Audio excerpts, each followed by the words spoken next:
Tēnā rā tātou katoa. Today is Wednesday the 7th of December 2022 and we will begin the day with 12 oral questions to ministers and I'm highlighting question number 5, the name of Jan Logie, to the Minister for Children, and her question asks, does he agree with Royal Commissioner Paul Gibson that, quote, the experiences of disabled survivors shared with the Abuse and Care Royal Commission of Inquiry describe a terrible history, but it would be a mistake to believe this remains in our past, end quote.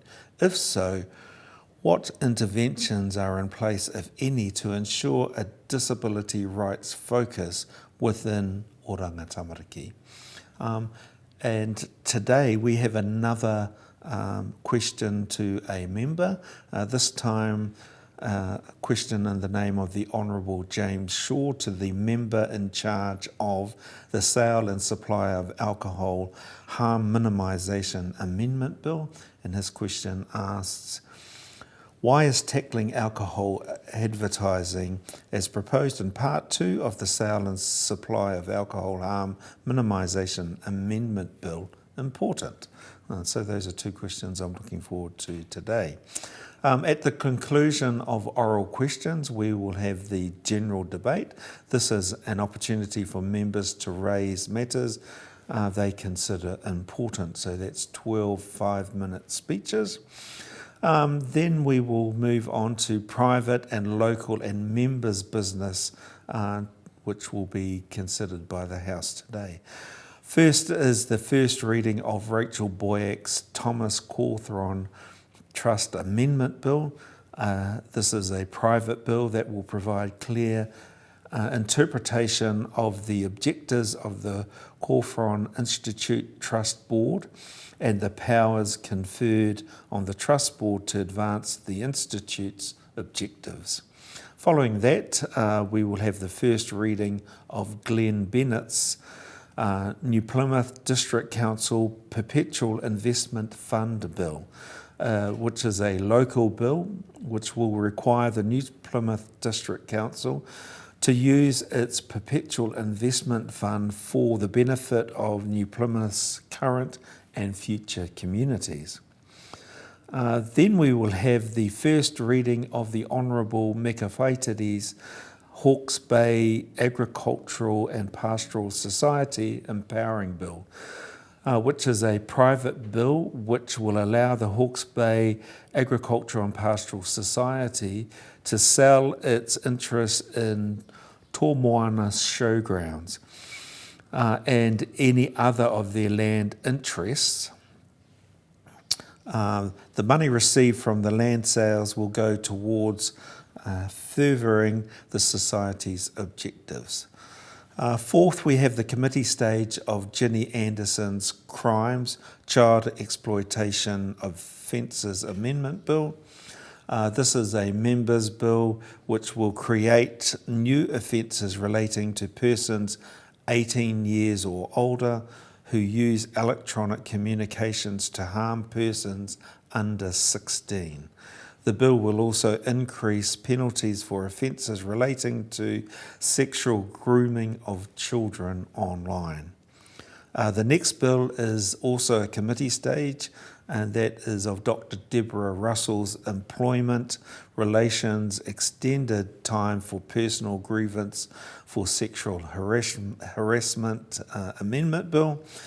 This members' bill extends the time available to raise a personal grievance that involves allegations of sexual harassment from 90 days to 12 months. And then we will have the second reading of Ian McKelvey's Sale and Supply of Alcohol Exemption for Race Meetings Amendment Bill. This is a members' bill which proposes to make race meetings exempt from the offence of using unlicensed premises as a place of resort for the consumption of alcohol. And this particular bill will be a personal vote, so members will exercise their conscience on that vote.